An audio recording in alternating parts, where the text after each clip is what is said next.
Hello, this is Janet Diane Moria Swerdlow. Welcome to another edition of my Healthy Eating Podcast. I'm so happy to be back again, and I'm so happy that you're all watching, and I appreciate when you write in your comments and tell me what you are doing as well. Today we're going to do something fun. As you know, bacon has kind of been in the news quite a bit lately. So I've had bacon ice cream. We're not going to do that. It's disgusting. Don't eat that. It's terrible. But today we're going to do bacon rice, and that is delicious.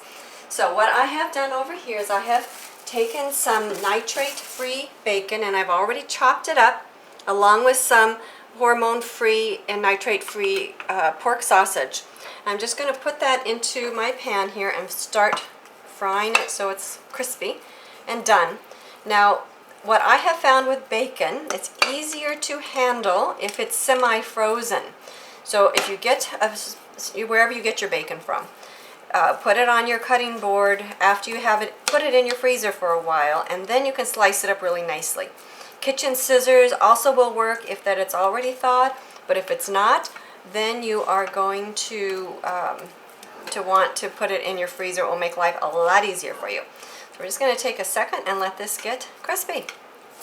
Okay, you can see now that it's starting to get, the sausage is working its way out. The bacon's starting to get a little bit crispy, and you can see all the juices. We're going to keep those and do our rice in there. It's going to give us a really, really nice flavor. I have a little bit of onion already chopped up, so I'm going to put that in there. Let that cook a while too. Get a little bit translucent, or crunchy, depending on how you like it. And while this is cooking, I also wanted to remind you about my oven rice that I do, because this is a recipe that always turns out, and I have given this to you before, but I want to remind you about it in case you've forgotten. What I have in here is 3.5 cups of rice, brown rice, and I add 7 cups of water. I boil the water before I add it to the rice, and I put it in a 400-degree oven for about 30 to 40 minutes. You want to keep your eye on it. But it always turns out really nice and fluffy, you can see. So it's a really easy recipe for rice. So if you need one, do it. And then you can see I have a large batch here. So I always make a large batch, and then I put it in some kind of a Tupperware or a baggie or some kind of container, and I put it in my freezer. And then when I need a little bit of rice, say for something like this, I can just add it right in.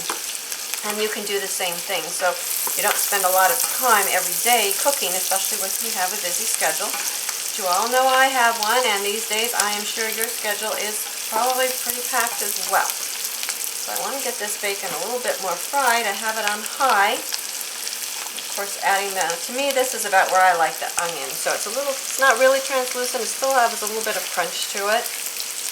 And again, it depends on how crispy you want your bacon in there, and I like it kind of a little bit of both. So once you've got it to the way you like it, then you can just add in however much rice that you like, right into all the juices. And you can make your rice crispy as well. Some people like that effect. Just going to add it right in. Let's see how much we want to put in. You can put in as much or as little as you want, depending on your dish, how many people you're serving. Okay. And just mix it all together. The rice is taking on a really lovely color.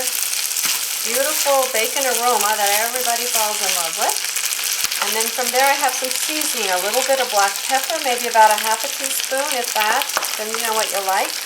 I'm also going to put in, teaspoon or 2 of, this is dried basil, you can put in fresh as well.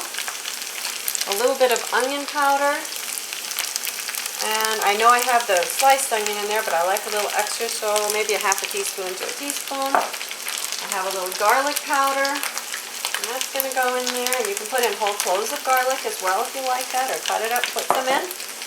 I have a little bit of sea salt. The bacon has some salt in it, so I'm not going to do a lot, maybe about a half a teaspoon, if that.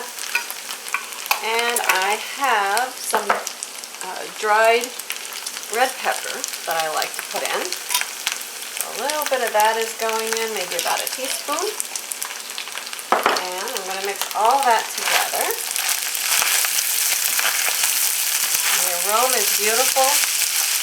It's a lovely side dish, or if you want, you can add other things. Besides this, you can chop in some chicken, you could chop in some turkey, you could put in some shrimp or seafood into this. Any of it would be a lovely blend with what we've got going on here. And the other thing you can do, which I'm not going to, but you can add some of these vegetables as well. I have red pepper and yellow pepper you can chop in, or green pepper.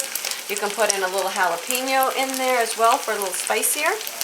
And I have also yellow and green zucchini. This you could grate in, that's what I would. You can chop it in, of course, but if you grate it in, you just mix it until it's warm, and then you're done. So it still has a little bit of a crunch and it's not real soggy. So, with that said, that gives you an idea for a simple supper. So I appreciate that you're joining me, and I appreciate your comments. And again, let me know what you're doing in your kitchen that will be simple and easy to do. I'm always happy to listen to your suggestions, and I am happy that you're listening to mine. So take care. Have a wonderful day. This is Janet Diane Moria Swerdlow for Expansions.com. Bye-bye now.